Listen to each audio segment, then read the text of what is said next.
light is green. So we are starting. Welcome.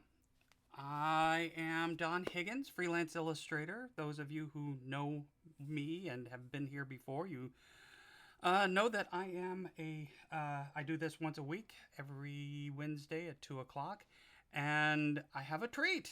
A couple months, couple months back, I was hoping to have a guest in, and weather didn't permit it.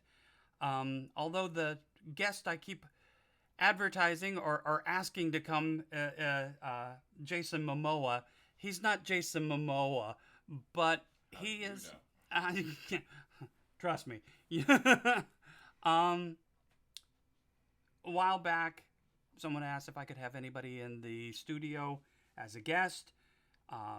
First person came to mind was Jason Momoa. Why? Because he seems to have fun wherever he goes. That in mind, I thought it would be fun to have him in, talk art, talk creativity, share a pint, and just talk, and draw his portrait. But I have gotten somebody to come in. He is, by my recollection, the best DM out there. Yeah, you are. Then you haven't gotten out very much. He I'm is the okayest DM. he is my favorite DM. When I actually get a chance to play a role playing game, he's the guy that I run to. Tell me a story, man. He goes. He usually looks at me and goes, "Well, tell me what you want to tell." It's like, and I'll start you off, and we'll go from there. Which is how I love to play role playing games. I don't play role playing games for stats and numbers. I like to tell a story, and he understands that I like to tell a story, and he lets me run, and that's why I consider him the best DM in the world, because he lets me run. With no further ado, my favorite DM, soon to be yours, Mark Edwards. Mark, would you like to say a little bit about what you do and how you do? A freelance writer. I've written a book. Probably not one you've heard of, but Give the title. Oh, I didn't know if I was advertising. It's called 14 Degrees North of Prophecy. It's a 1920s serial adventure with a little bit of weirdness to throw in. It's part of a series, but I need to get back to writing that series in order to see more. And I've written for a couple of different role-playing game companies, among them, who is Shadowrun now? Catalyst. Catalyst. I've written for Catalyst. I've written for a couple of indie places like Iron Crown and... Speak up a little. Oh, I'm sorry. Iron Crown and a couple others. But I mostly just write for myself now. Dad, father, therapist. Awesome. I've brought him in because he's going to be helping me do some things as far as writing and storytell for the comic that I do for FASA, being Hey Penny Pie. He's going to help me finish off Volume 2, The Case of the Cantankerous Carnivorous Collector. He's also going to be integral in helping me script Volume 3 coming up soon. There's going to be a Kickstarter that I'm involved with FASA that's going to help with the printing of said comics. Quick on my credentials, I'm a freelance illustrator and art director for FASA Games. I'm involved with their Earth Dawn a little bit. I'm heavily involved with 1879. I am heavily involved with EtherStream and Interceptor, a little bit with Demon World. I also write and illustrate both the comics Hey Penny Pie and Champions Challenge. And I work with several other, or have worked with several other game companies along the way. So, I have a project that I've started that I'm, or not started, but I've set up for today. And Mark's going to field questions if any comes up and ask his own if nothing else comes up. And we're going to chat while I draw, and hopefully this goes well. So, first thing I'm going to do is I'm going to switch the scene so that you can see what I'm drawing. And that is a photograph I have basically trolled from a photographer by the name of Marek Kalizinski. He is a Polish photographer that I stumbled across, and I've talked to him on several occasions and said, "Hey, do you mind if I use your photographs as reference?" And he goes that he basically told me that I would not be the first artist to do so. All he wants is recognition of using his photographs as reference. So I am doing that. I am not going to draw this person directly. As I said, I'm just going to use it as a reference point, primarily because this guy's face just, I love this guy's face, but I'm going to take what is and do something else with it. Also, let me know, make sure the sound is on, that you can hear everything is going out all right. I believe everything is coming out all right because the sound bar is actually moving. So, with no further ado, I'm going to start as I always do at the beginning. And I have my self set up here, got the background page, got my reference point. I am going to go to my layout pen, set it at its appropriate opacity. And there's that, I'm on the right color. So, where do I always start, folks? I start with the basic shapes. I look at what I've got, and I'm gonna, yeah, okay. Here we go. I'm gonna start with this shape here.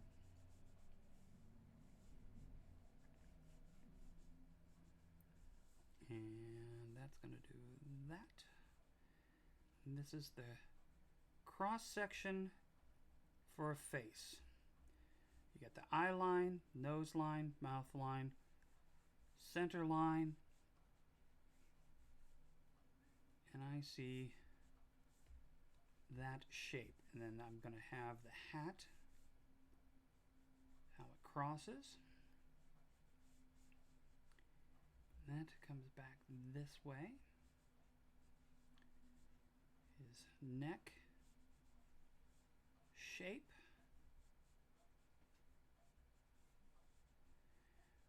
These are just my guidelines. Guidelines are not meant to be written in stone. They're only for me, the artist, to really understand what I'm drawing. Because they're going to change. They're going to evolve.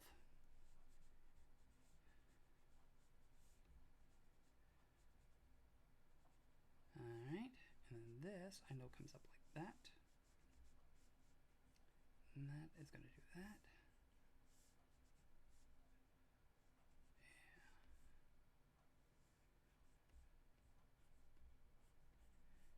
Yeah. Comes up like that.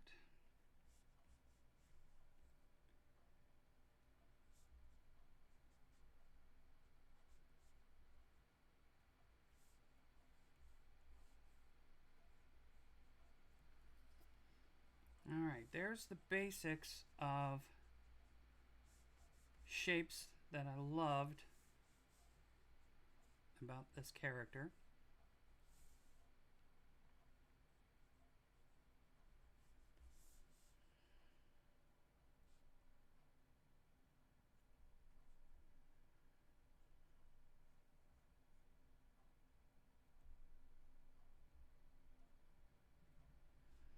Start to see where I'm going to go with some of these things.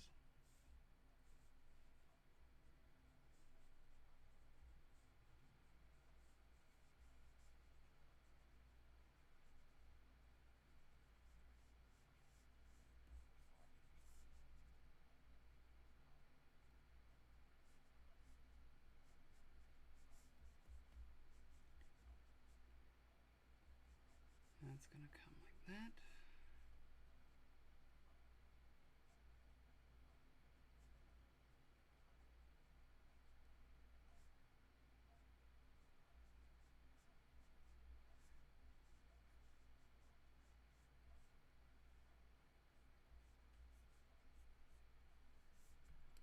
All right.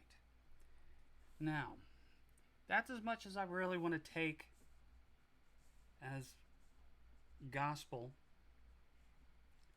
Get off of that. Because I'm going to come back here.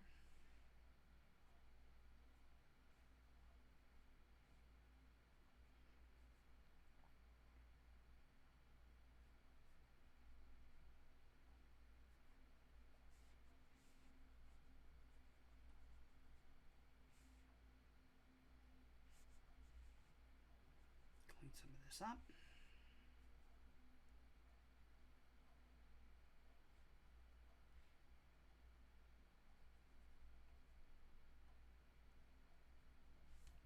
Get rid of a line.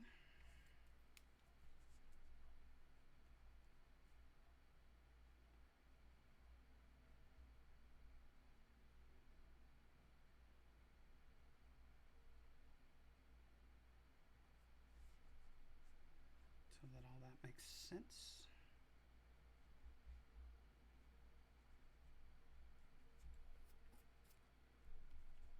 All right, now he's turning his head. Let's talk about some sweeping lines and shapes. I want to take that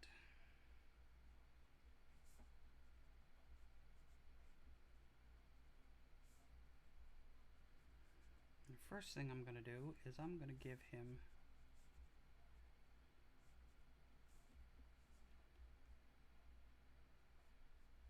that.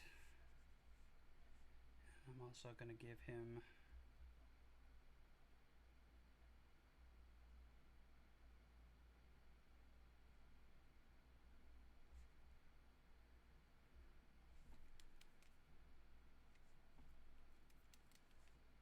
exaggerate that nose.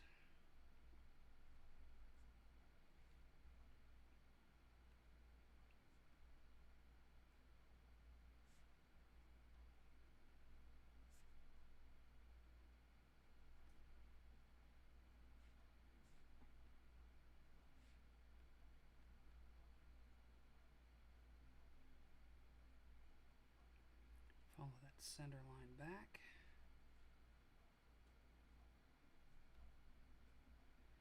And we're going to bush out that mustache even more.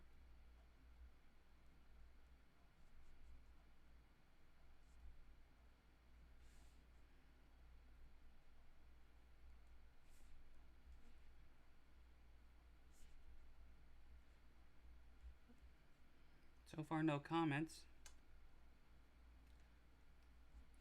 Anything on your end there, kid? I am trying to find it. I'm lost. You're trying to find what? The live stream. I can't seem to find it on here. I'm so sorry. I was trying to find it before you said anything. I'm listening to you. Well, why did you just ask questions at this point? All right, so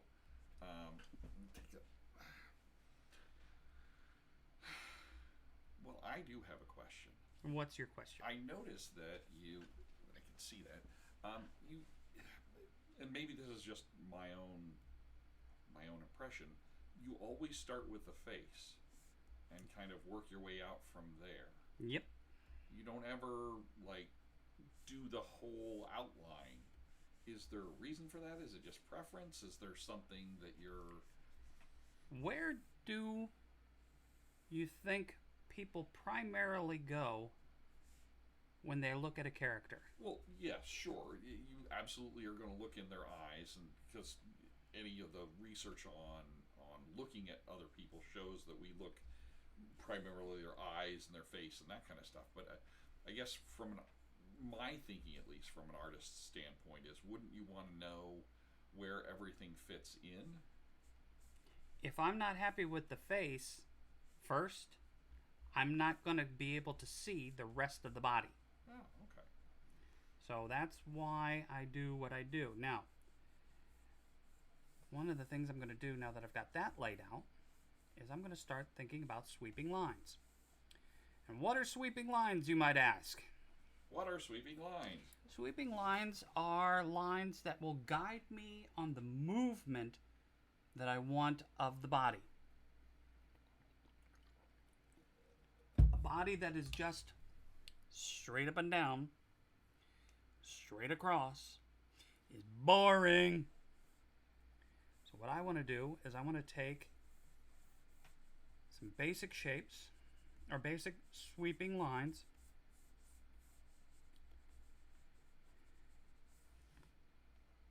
and start setting things up. Now, this guy is not going to be a normal sized person. I'm going to use that. And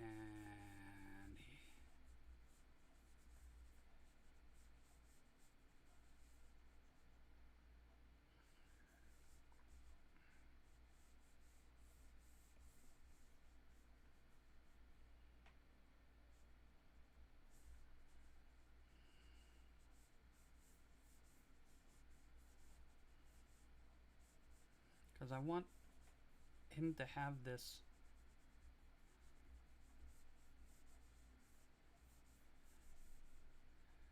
shoulder up,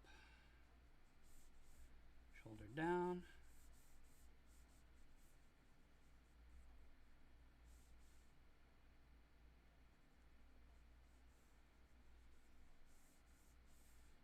so sweep and a sweep. That's where that's going to be. Now, when you think about a heroic stance, you've got the chest and you've got the legs. That's a heroic stance. The chest out and the comic book feet. But we're going to be exaggerating some of these features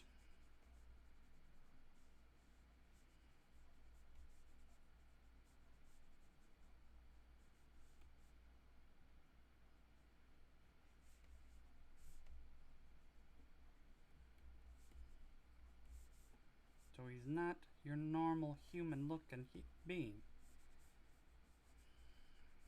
So I'm going to bring this back up. Let's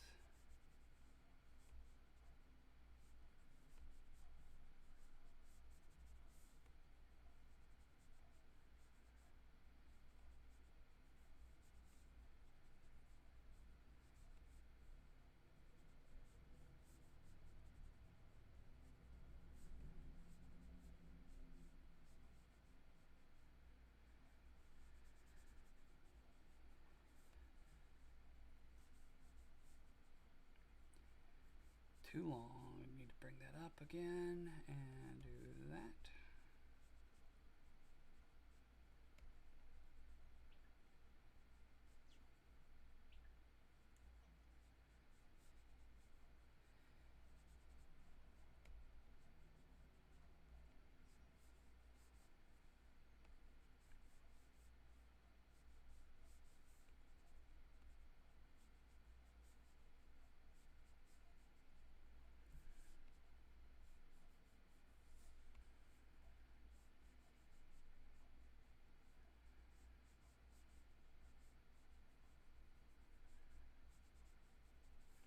Remember, this is just my guidelines. This is very rough as far as trying to get all this information in.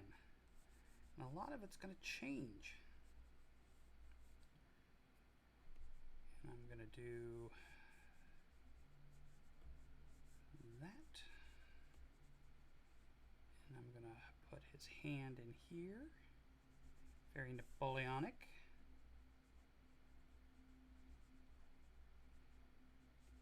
And let's...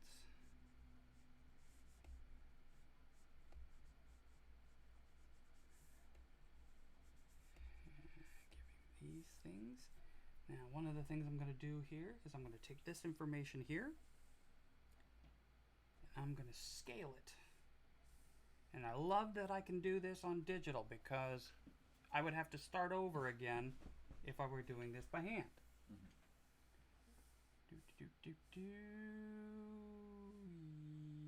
Yes.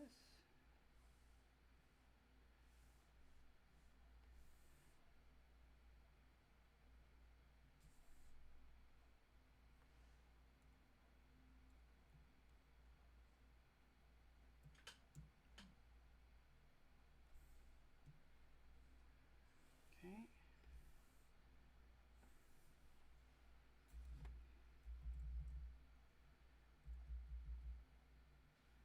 I like that better.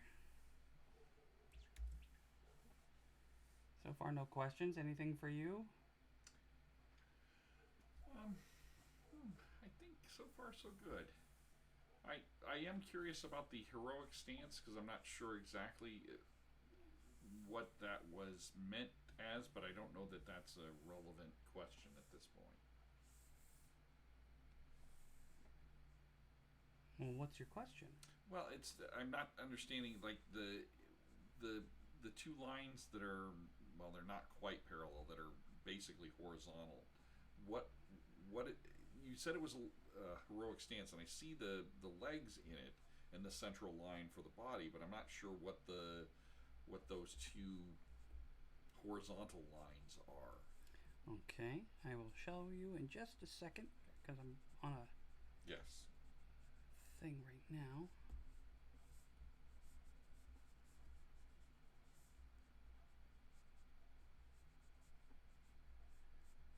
Okay.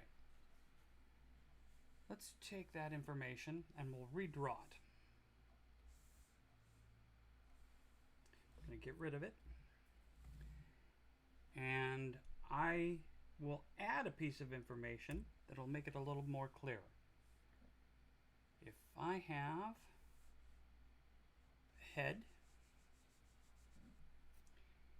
and then normal, like everybody does when they're a kid, a stick figure. Yep. But in this case, I want that kind of an arc, because I want the chest out. Okay. Now, the shoulder line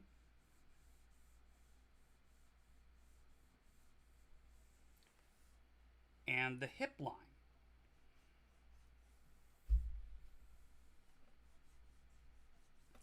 Guess that's the part that I'm not. I Yep. don't understand what that. The shoulder line and the hip line. Why do they have a certain angle? If they were standing, if a person was standing at attention directly in front of you, you would see that, and the legs would come down like that. Okay. All right?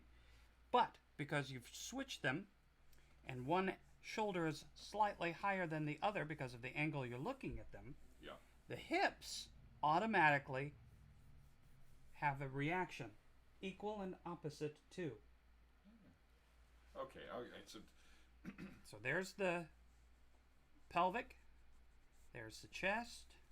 Yeah, there was the line itself was confusing me. Okay, and that's because I was thinking of it in sweeping line form. Yeah. So that comes like that comes like that, and the arms would come like that.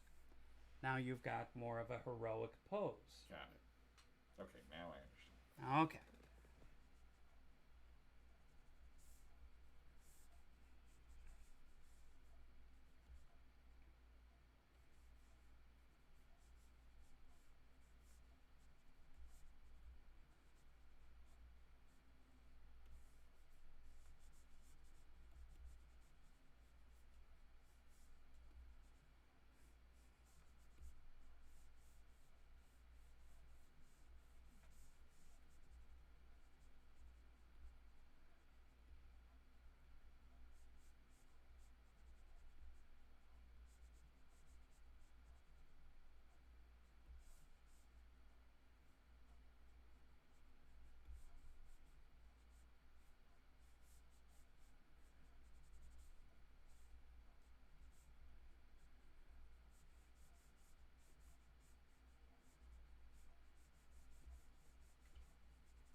this is probably very confusing to those who don't normally draw all this extra sketch. But you see where the things are starting to get darker? That's me finding the line. Finding the area that I want it to be. And I'm going to do something here.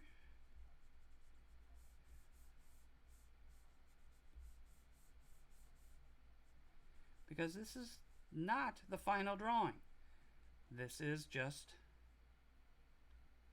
me finding my way. Originally the arm was extended, now it's bent.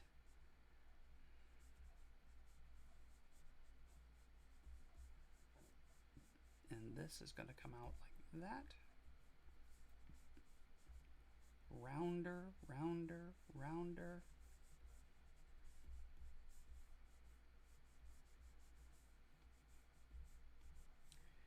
This, I'm going to scale it again.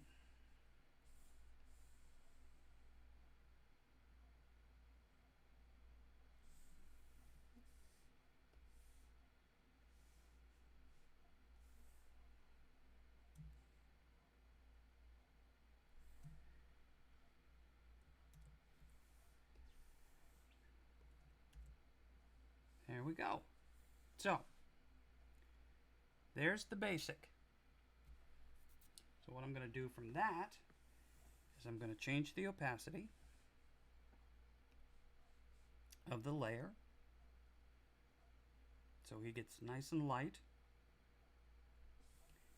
And then I'm going to go in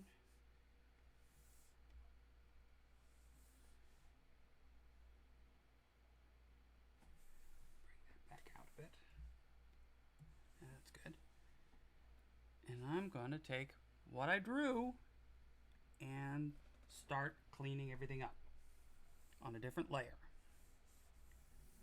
And I'm going to bring my pencil tool out.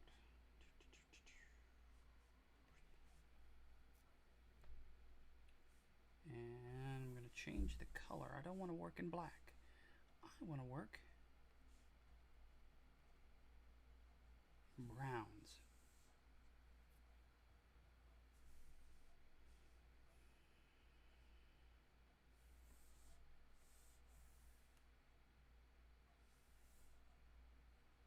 Okay.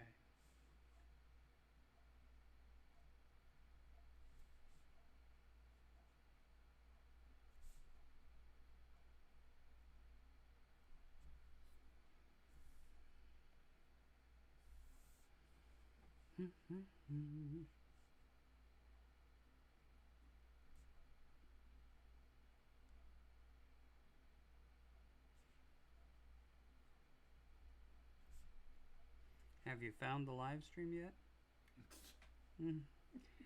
Okay, that's a no. No, I have not. I've been looking, I swear to God.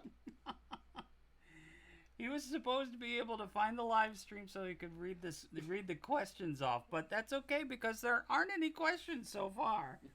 So we're not really in that big of a need. So at this point, I am just scrolling down in the hopes of seeing the Don Higgins is live. Okay, now how about if you just find my page? I did, and it's not there. It's not on. So I. Don Higgins friend. Friends, message, blah, blah, blah. Here's a list of your friends. Posts. The first thing that I see is, let's file this under Is It Just Me? Okay, 23 hours ago. And so I'm wondering if this is actually going out. Should be going out. Light is green. I don't know why. Well, we're just going to keep going.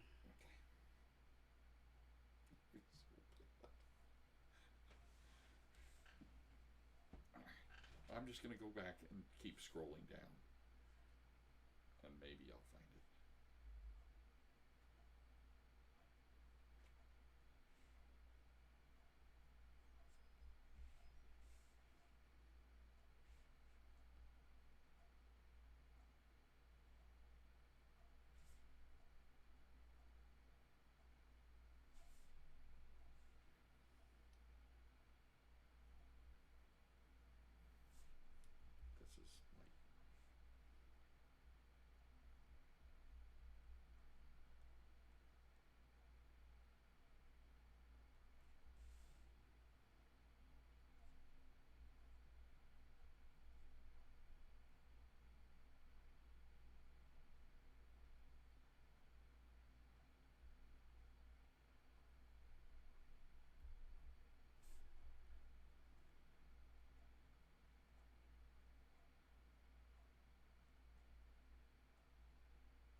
So why don't we talk about where we met, Mark?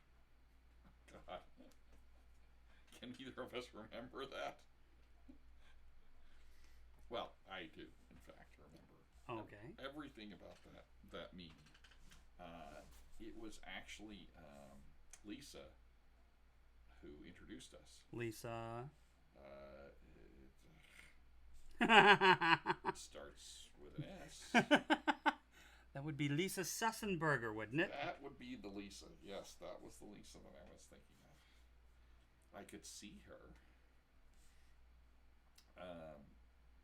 And the fun story about that is she brought me to you because she and I had met at Gen Con like 2 years before, and roundabout learned that she ran a role playing game store up in Nashua, right? Talk That louder. was a while ago. A little bit louder. Oh, I'm sorry. So Lisa ran a store up in Nashua, and we got to talking about it and how much we love Seventh Sea, and she said, I know this artist who it was actually I think it was the year before I started the campaign, so it was the campaign. I'm sorry, Heroes of Altamira, which is the living campaign that I run for Seventh Sea First Edition, and have been running for 10 years now. Okay. So it was about 11 years ago, maybe 12. And she said, you know what you really need if you're going to do this game is you need some art. You need to be able to show people, especially if it's going to be, long term. Art is really the thing that pops. And I know this guy who really likes to do pirate art. And I said, I definitely want to meet somebody who wants to do pirate art. So that is how we met. Lisa brought me over to your table, and we talked a little bit about having you do art. And at that point, I was not in a position where I could afford to have the kind of art that it would really require. Especially, it must have been before the campaign, because I was thinking to myself, I'll just have them for this year, and then I would need a whole new set of art for the next year, because I'd write something different. Mm-hmm. Do you have any recollection of this conversation? Oh, do you? Okay. Oh, yeah. Well, what do you remember from it? A lot of ooh, ah, and oh, and ah, ooh. Yeah, that's probably pretty much pretty accurate there. Oh, I wish I could get this. I wish I could get that. Oh, ooh. And you think that you have to remember, when I get introduced to a writer at a convention,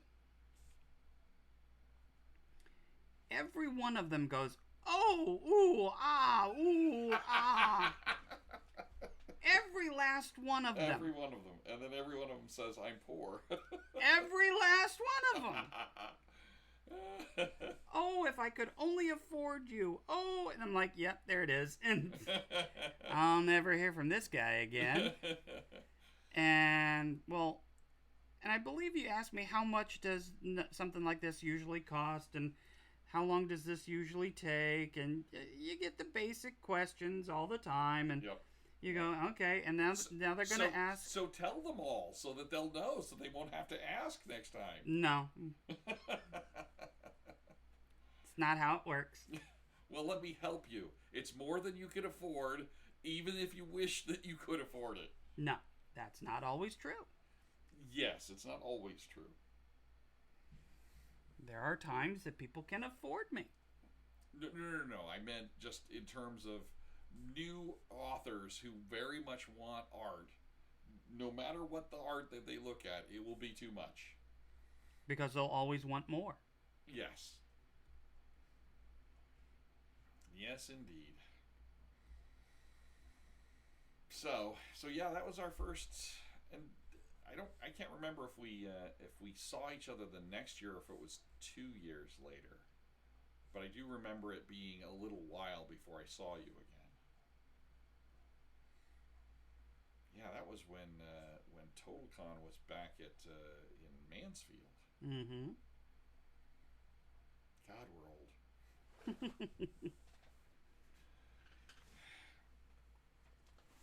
I got invited to go back. I'm sorry. I got invited to go back to this year, or Mm-hmm. no. I am gonna go back this year. I don't know how if it will become a regular thing. I'm not positive about that. I'm just not sure what. There is another convention that is more convenient for me, um, and I would love to go. And it's their first year this year. Except they picked the weekend that I will be going on vacation, so I will not be able to go there. So Why do they always do that? they do. It's like they know that I'm going to be on vacation. Why couldn't they reschedule it for me? Silly people. I know. Oh, okay.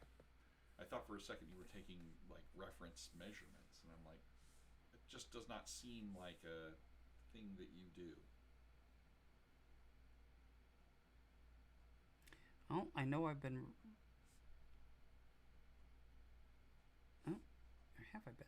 I have been writing on the right layer. Okay, was nervous there for a second that I was on the wrong layer, but I am not. I am. Oh, what are you doing?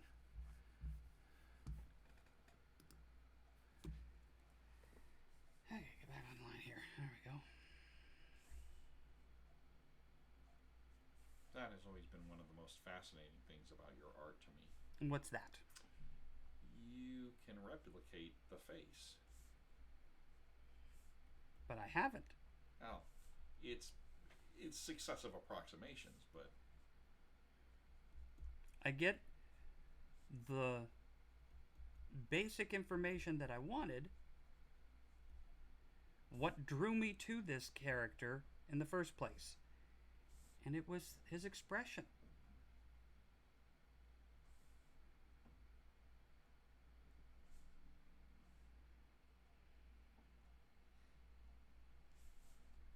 And that's what I wanted to focus on.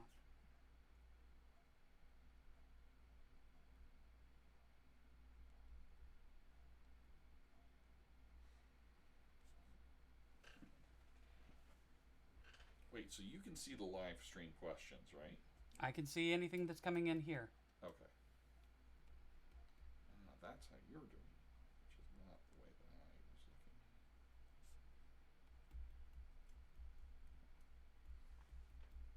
I'm gonna give it another shot.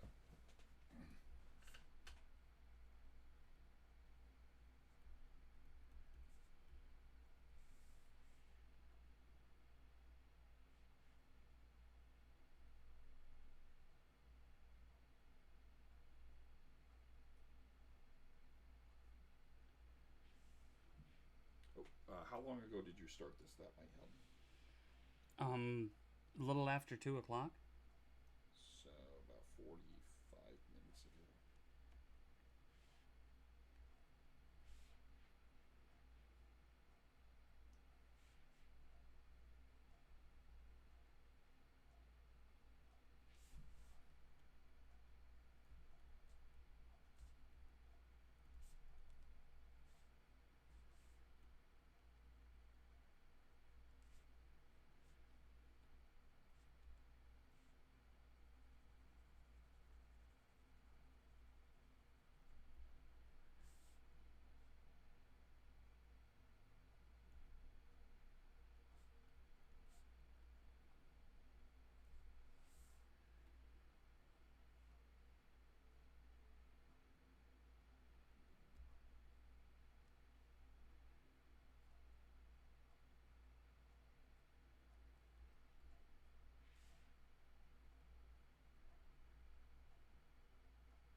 didn't work. Well, for whatever reason, we'll just have to keep talking. Yes. Well, I'm cool with it.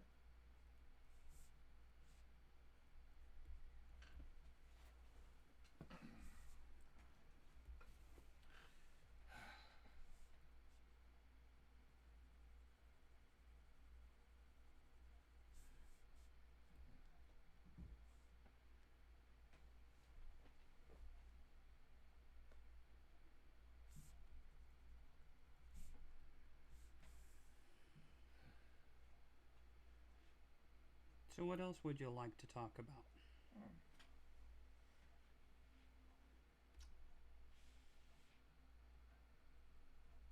Have you talked about favorite pieces? Of whose? Of yours. Whatever I'm working on right now. That's what I'm. Is this your favorite piece? That's how it works. That's wonderful. Whatever's floating my boat on that particular day, that's what I am really interested and fascinated with. Whether that's wildlife or Has anything ever come back? Like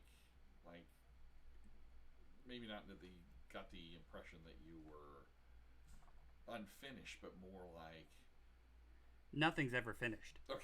Yes. I'm just thinking, for me, for writing, it almost becomes obsessive.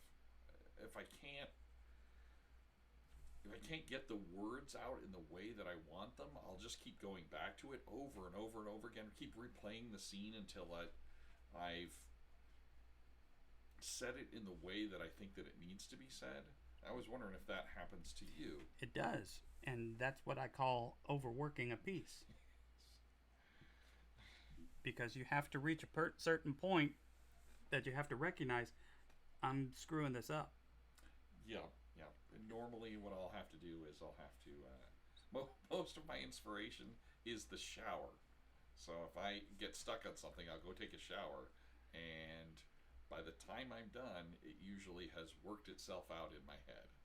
Now, I walk away from a piece, or I'm supposed to walk away from a piece if I'm overworking it. Mm-hmm. Walk away. If I've hit the same area 15 different times, I'm still not happy with it, I walk away.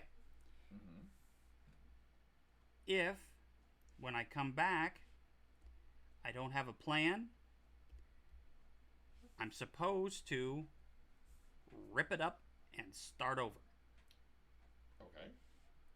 When I say rip it up, I mean take it off the board. Yes. But Yeah.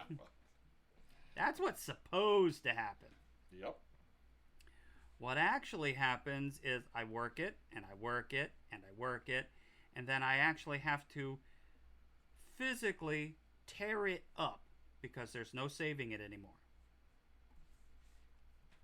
Okay. Which is aggravating. Which is what my mother used to do for me.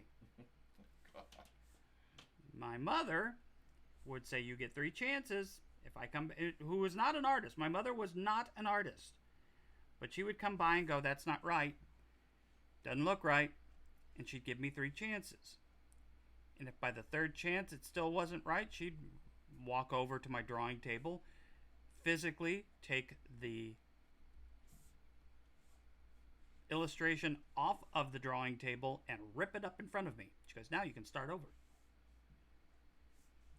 My computer usually handles that. It just forgets to autosave my work. And so I get up and either the computer crashes or something happens, and I come back and it's all gone. I have no idea where it went to. So I have to write it again. And I hate when that happens, but I also love when that happens. Because you get to go back and fix things. Because inevitably, the second time I write it, it's so much better than the first time I wrote it. Well, but I still had to do the work twice. Sometimes, when I have to start over, the things that I liked about the first version, I can't do again because they were happy mistakes the first time I did it. Mm-hmm. And if you're a fan of Bob Ross, you know what a happy mistake is. Yes.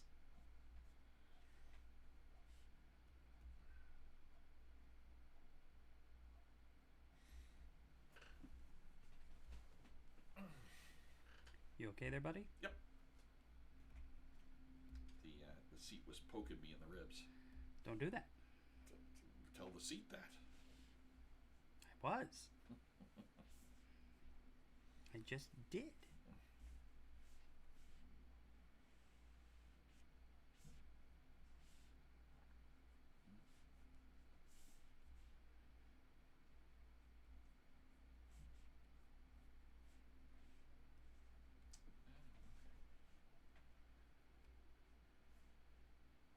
Your art is informing me on the picture, because the picture I can't make out certain details that I can when I look at the picture and go, oh yeah, okay. That's what he's doing.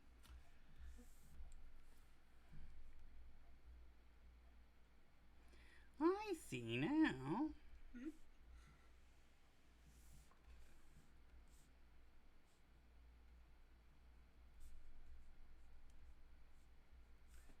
Another thing that I noticed, Mm-hmm. the expression on your piece's face versus his piece's face. Yeah. When you first started, or earlier, 10 minutes ago, he looked more wide-eyed, more almost surprised. Okay. And as you've done more, I can see less surprise and more the look that the picture is giving. Which is what drew me to the piece in the first place, is his expression. I'm trying to get that expression. And as I say, the rough isn't necessarily going to show me that.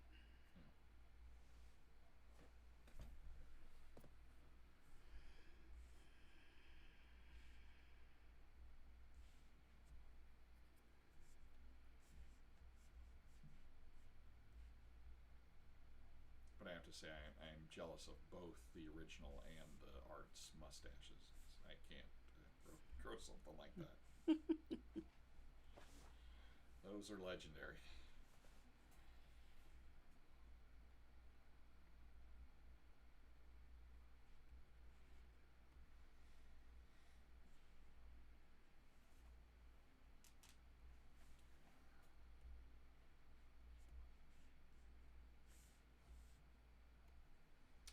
That thing that you have on your hand, Yes. what does it do? Keeps the oils from my skin from going onto the screen of the Cintiq. Yeah, It keeps so that I don't make messes. make messes or create problems on my screen. Do they have one that's just got one finger instead of two fingers? I don't know. Okay. The reason I asked, so that you don't think that I'm just randomly asking weird questions. Well, I am, but my daughter has a thing like that, but it only has one, and her explanation for her thing was that it keeps, when she's, because she still does like pencil and paper art, it keeps the graphite and keeps her from smearing the graphite when she's, whatever the. But it still will. Yes, it still does, but not as much. Not as bad. So where I went with the question is, that looks like the same glove thing, but I'm pretty sure you're not smearing graphite over the. No. So I was trying to figure out why would you need that? And it's to keep the grease of my hand, the oils and information of my hand from going on to this.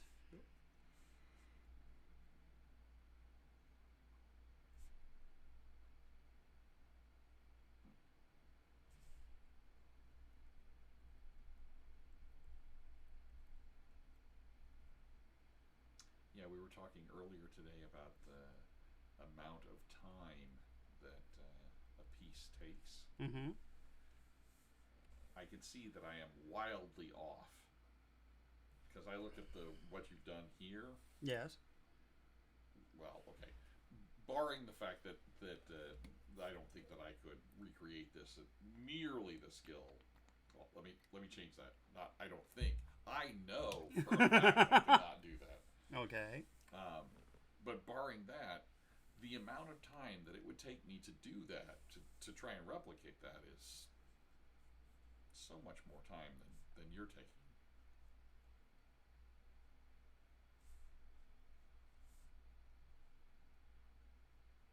And I'm certain that you still, like you were saying earlier, that the roughs aren't supposed to be the final product, and that you shouldn't get hung up on that. Mm-hmm. I would venture to guess that your estimation of his face, the part that you've spent most of your time, that's still rough as far as you're concerned. Oh, very.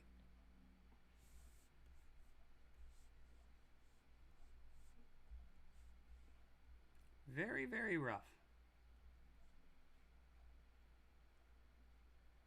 I'm like, wow, that's just about finished. I have to consider it that because this is supposed to be a quick sketch. Yes. This drawing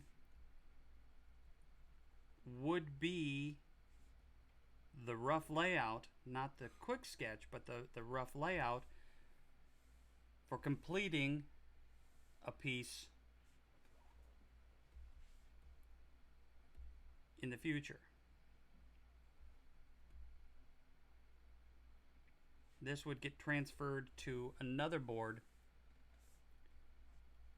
so that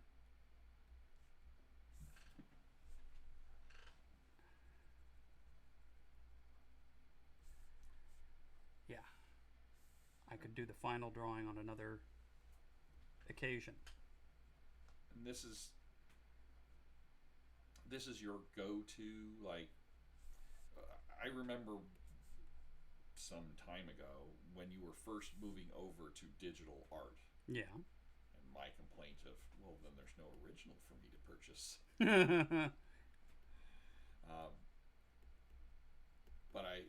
oh crap, I just lost the question that I was going to ask here.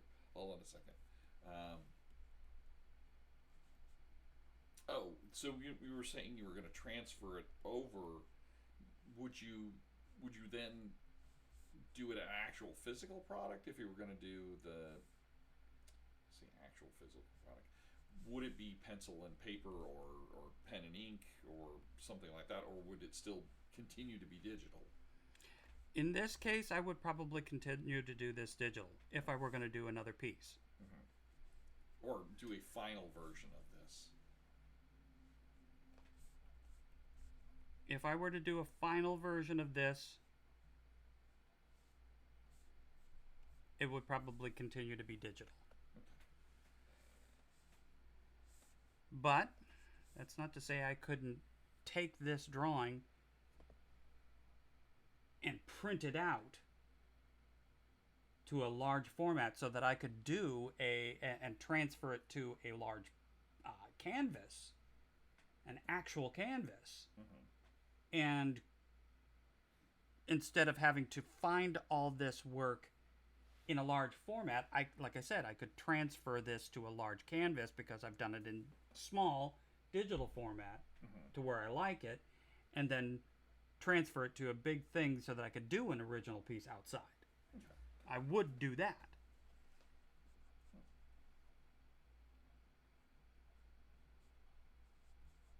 And is there a reason for that? What do you mean? Well, I'm just trying to figure out how you. I'm just curious about the process. Is there a reason to make an original versus not make an original? To sell it. Okay.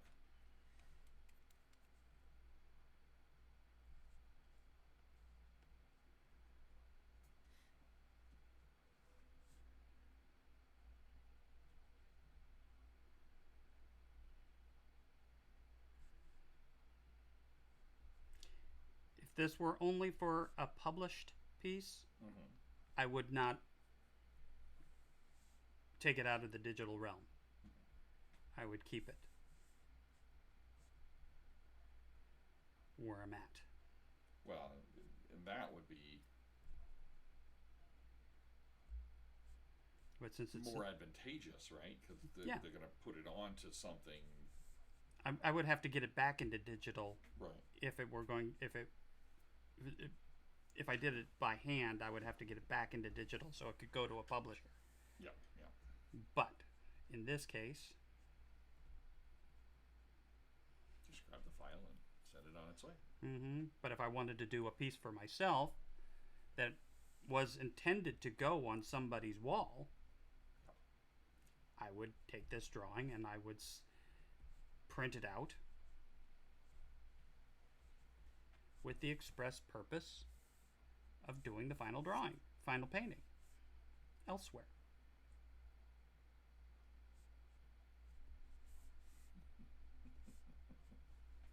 What?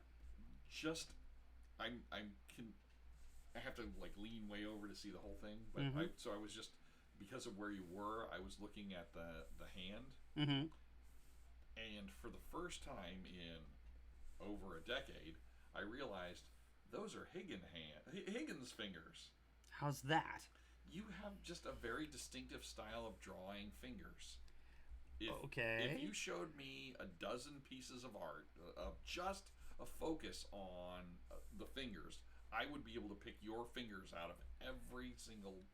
I don't care how many you showed me. I could pick every single one that you drew. I see. Is that a good thing or a bad thing? I don't think it's. Well, I think it's a good thing because I like your art, but I don't think it's a good or a bad thing overall. Like, it's just, you just have a very distinctive style when it comes to the hands. Not that your style isn't distinctive in and of itself. It's just, there's just, and I don't know that I could point to. Well, actually, I can. I can point to the first one that comes to mind when I think of it is the drawing that you did for me of sausage fingers. Okay. For those of you who don't know, it's one of the recurring characters in my living campaign. Now, that's not actually his name. I just called him that because the thing that I had. It's a very descriptive. Was yes, they had thick sausage fingers. And I remember thinking at the time, wow, you did the sausage fingers perfectly. Because you called them sausage fingers. Yes.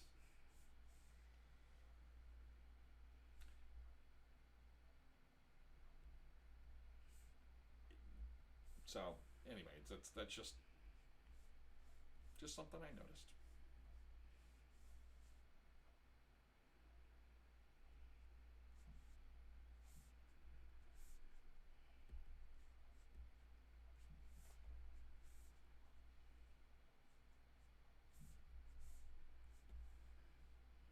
I also noticed that you're still using the brown colored background paper that I like so much.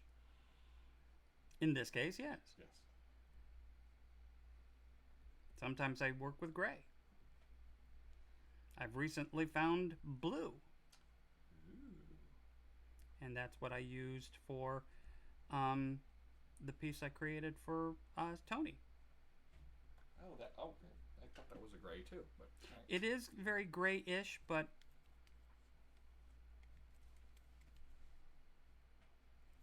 you're making my mind start thinking. Well, that's a good thing, I guess. About my second campaign and the art that I'm going to commission for that. Ah.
getting a book of these sketches.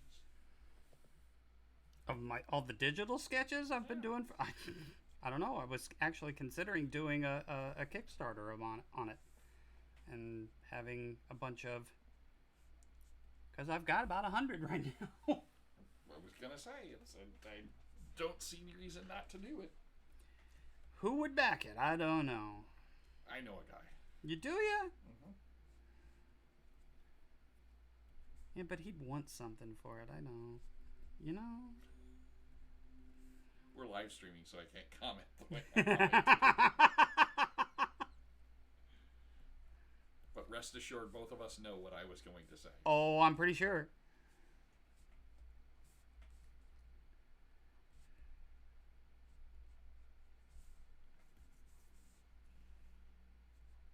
Now I'm trying to figure out what those little speckle things are. Speckle? Well, I call them speckles because I'm trying to find the spot on my glasses where I can see them the best. Oh, okay.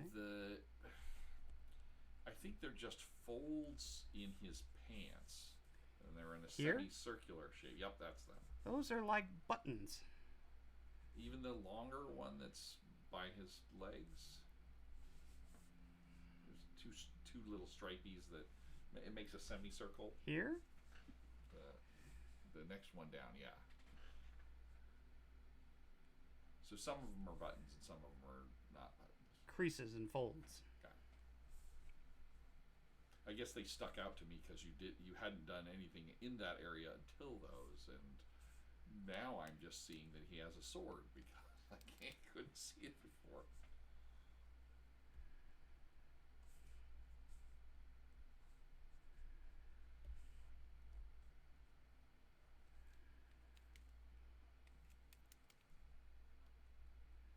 Come on.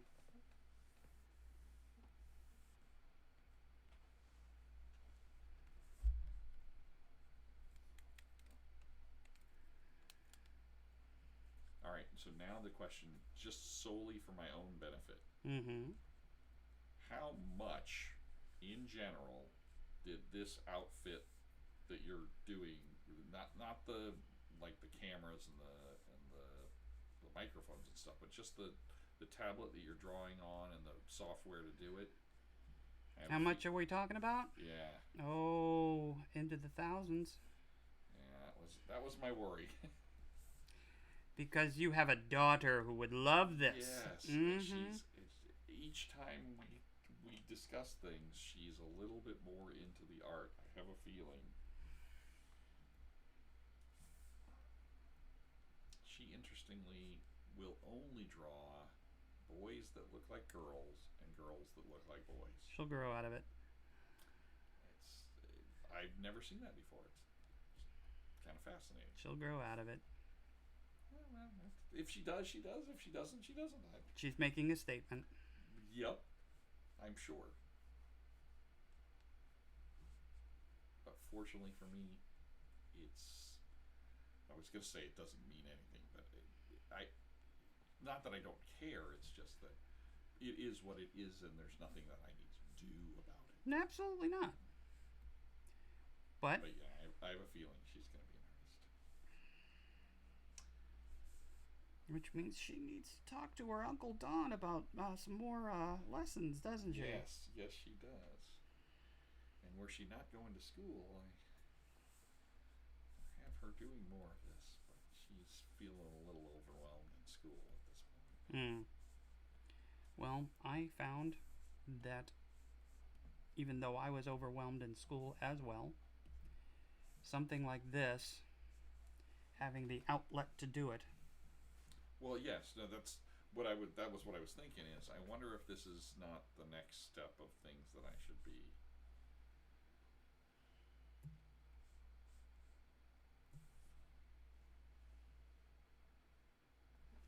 Not that I would get this level of setup, but maybe like an interim level of setup. The iPad Pro. Yes, that is with the iPencil and a free version of Procreate. That's the name of the program. That is the name of the program. Procreate. I love it already. Oh, shut up. It's called Procreate, and it allows you to do pretty much what you do in Photoshop on a cheaper version.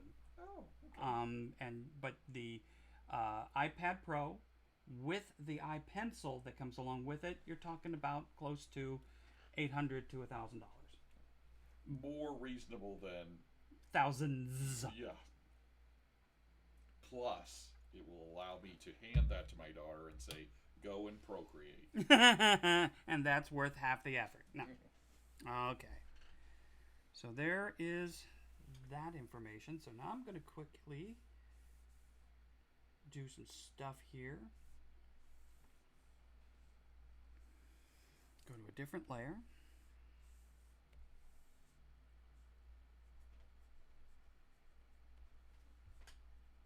And put some information in faster. I just figured out who it looks like. Who your art looks like. Who does my art look like? Blade Runner. The one of the two. The bots. Yeah, bots that he has at his house. Very astute.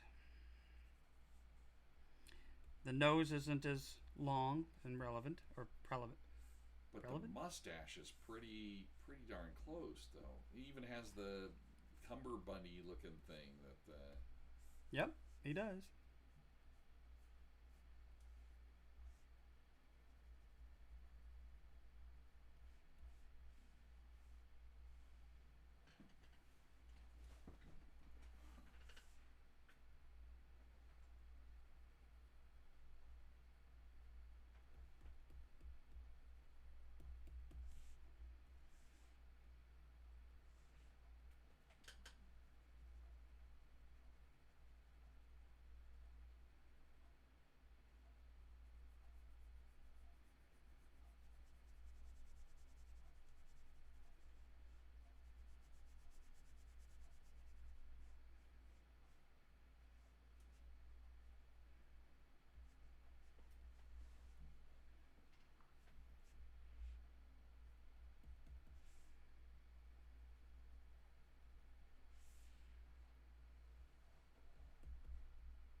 And the different layers is so that you can take things off if you need to.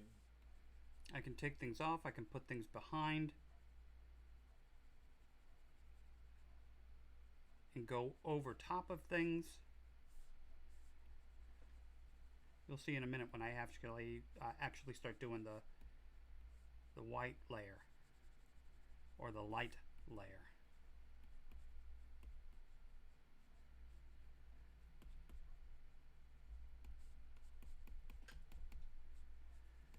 Because there's things that I want to do here, like darken this. Not too much.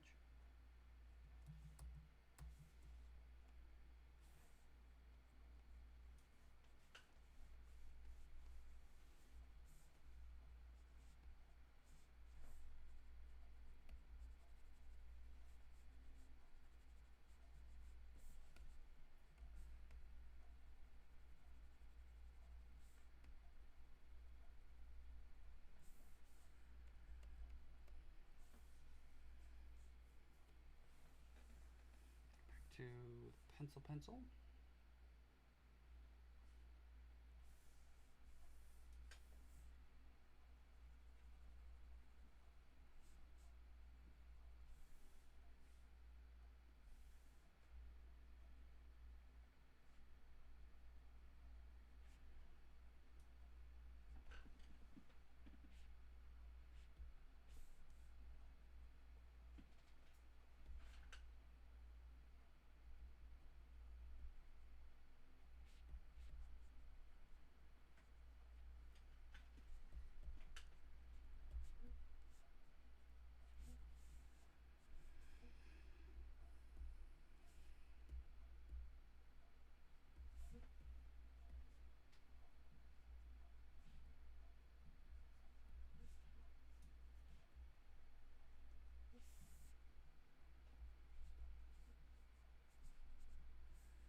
Did you add some texture for the pants?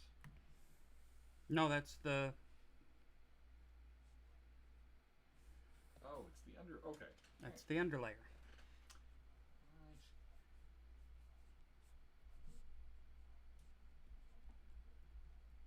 Because it just suddenly was there, and I'm like, what, am I missing something?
Now we're almost to the point where I want to start adding some white.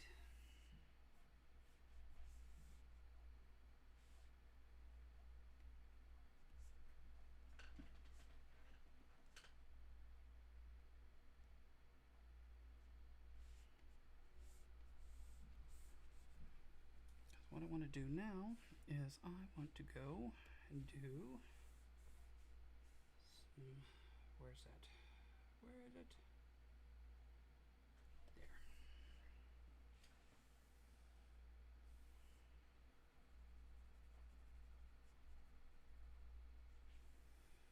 Open that up a bit.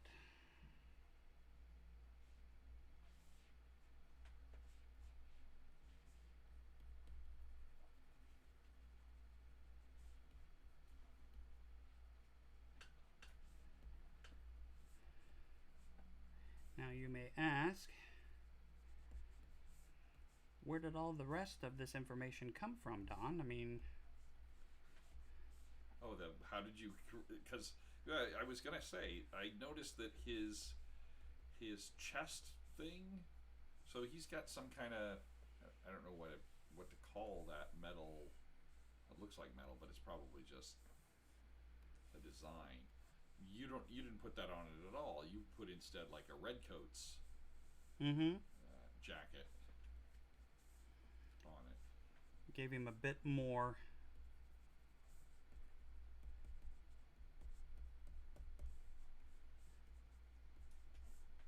Something interesting. So where did it come from? My head.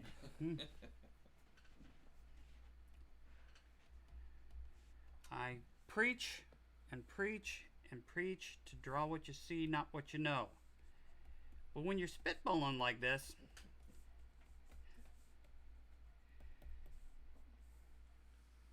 you're pretty much okay to do whatever you want to do. I was gonna say one of the things that happens to me when I'm really writing is that the characters get away from me.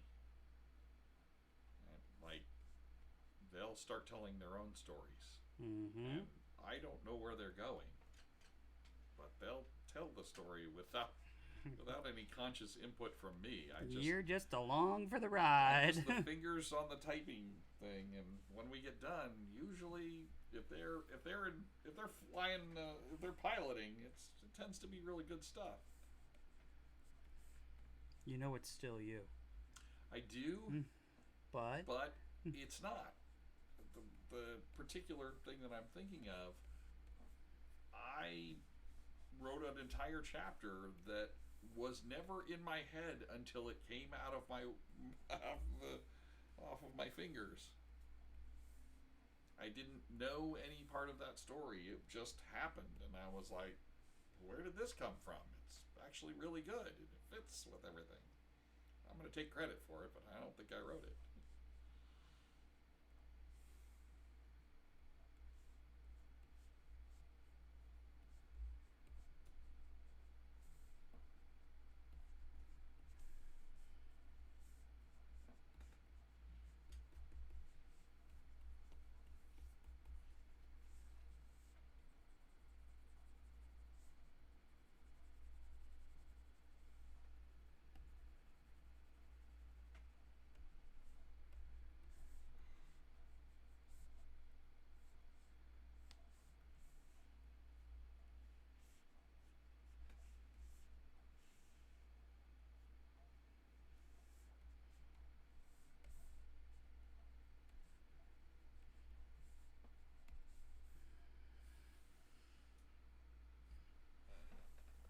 okay, and now top layer and back to my pencil for some fine detailing.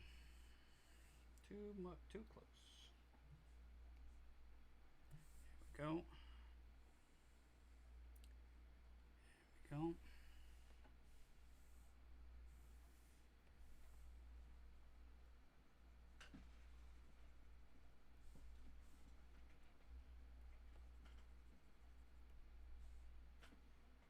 It's at this point that I have trouble seeing where oh, no, I see it.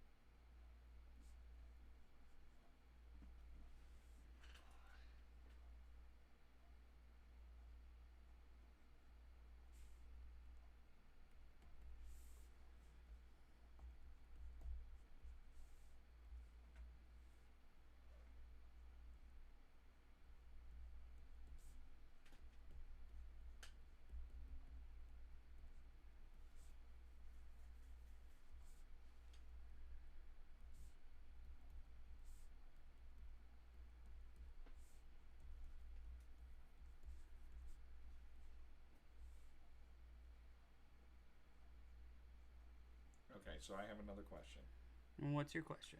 It was from your comment earlier. You said you admonish everyone to draw what they see, not what they know. Mm-hmm. What does that mean? Okay. Because you've said that to me a couple of times, and I'm not sure that I exactly understand what you're trying to tell me. Most people, if I told them to draw something. Your water bottle. My water bottle. They would go, oh, water bottle. It does this and it does that. And they wouldn't look at it. Mm-hmm. They would go with what they remember and just look at their paper. Well, it's got a brown top and it's got and it comes out at the sides and wouldn't draw that angle, that shading, that light, that shadow, that from that angle. Okay. They draw what they know. Does it look like the water bottle at the end? No, it doesn't look like the water bottle at the end. It looks like something relative to like their memory of the water bottle. Exactly. Or of a water bottle. Exactly. But it's not that water bottle.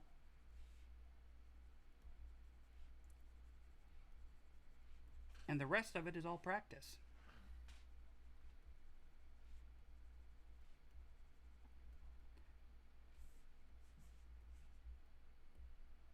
See, for me, writing is exactly the opposite of that.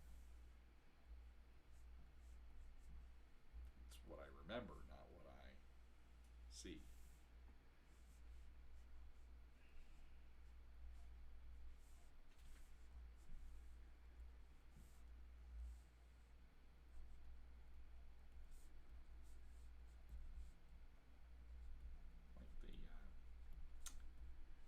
Like but you have done it. There, the piece for the other one, for the other the Champions Challenge. Mm-hmm. The dwarf in there, the one that I went so crazy for. Yeah. Just his look was so filled with emotion, conflicting emotions too.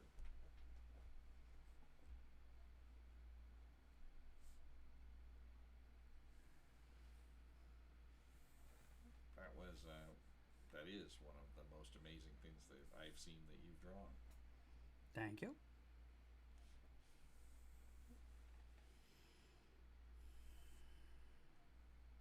I know it's no longer interesting right now because you have this picture. Pretty much.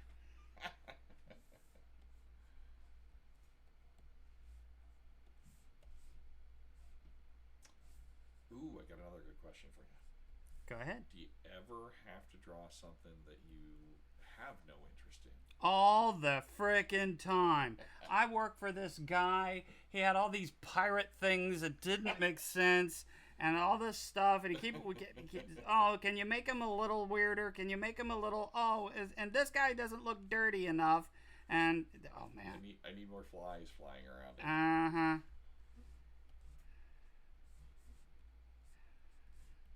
No. Honestly, there have been times, and you will not be able to avoid it, that you have to draw something that you don't want to draw. For example, worked for a company who their mascot was a frog.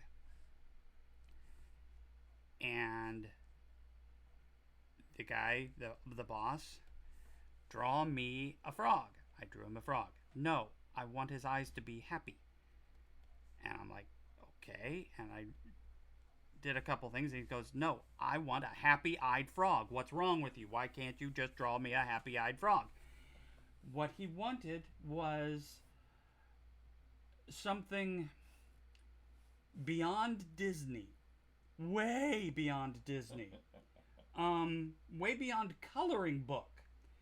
Great big huge human cartoon eyes on a frog, but make the frog look more like a frog, but give him these eyes. And it was a trip, and there was no getting around it.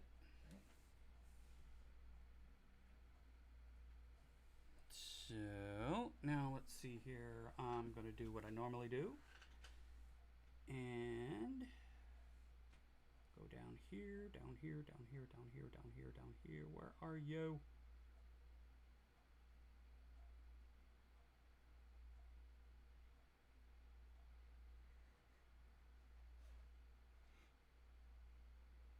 it.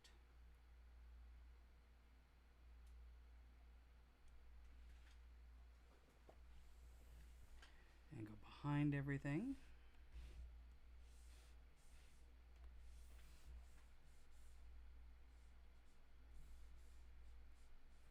Nope.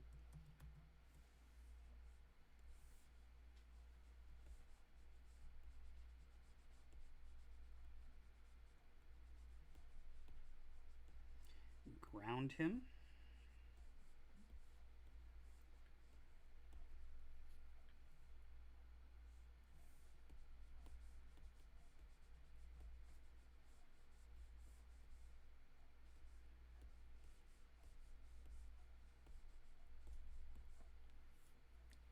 Then get rid of some of this.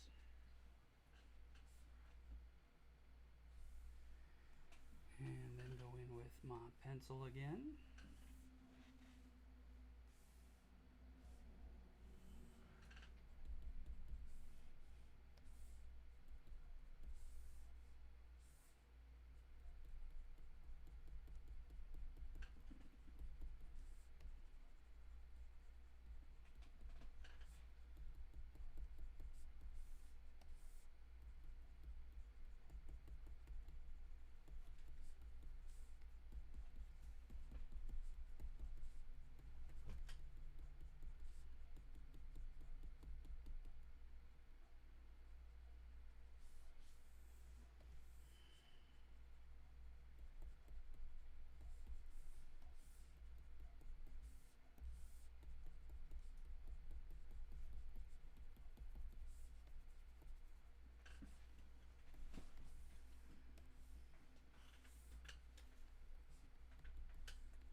And then, one last thing before I sign it.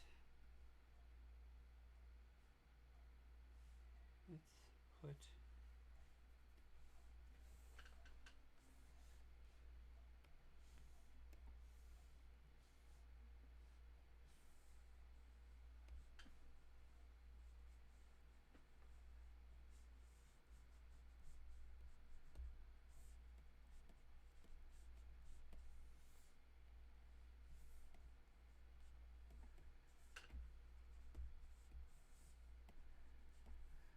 now I'm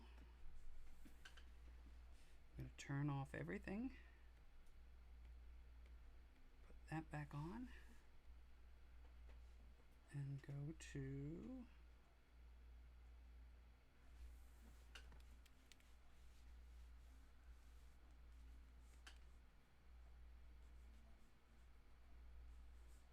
get rid of some of this.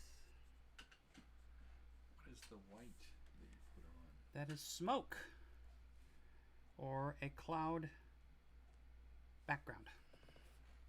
Just put something behind him, make him stand out a little bit more. You don't care for it? No. I was curious what it was. I mean, like, it gives him a sense of depth. Exactly. But I didn't know what it was. Did it represent something, or was it just a design to give them depth? I'm going to do, I think, one more thing.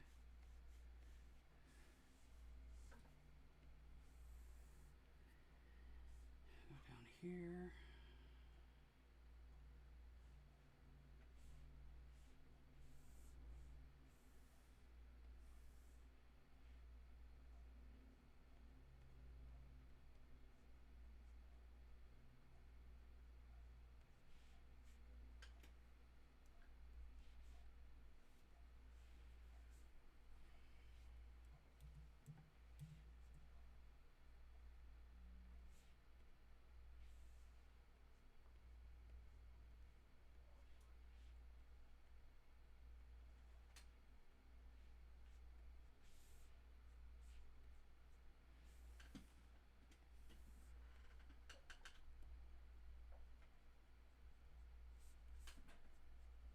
this guy a little bit more depth here, there.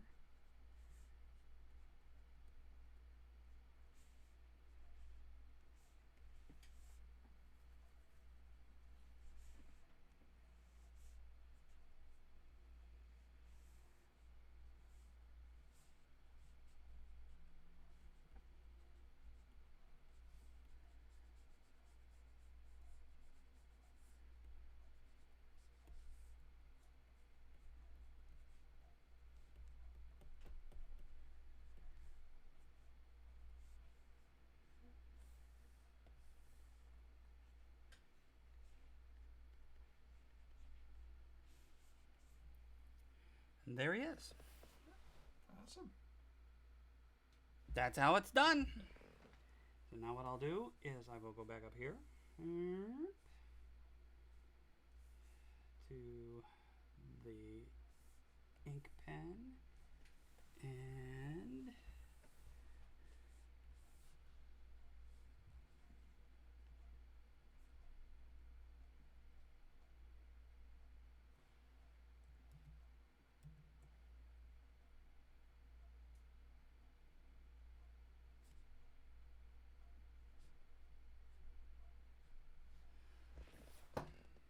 that's it. That's how it's done. Well, as I say every week, I'm going to sign out here. Again, Jason Momoa, if you're of a mind, Guinness waiting for you in the fridge, waiting on you. Just come and see me anytime, and I'll draw your portrait and we'll talk art, just like I've done with my friend here, Mark Edwards.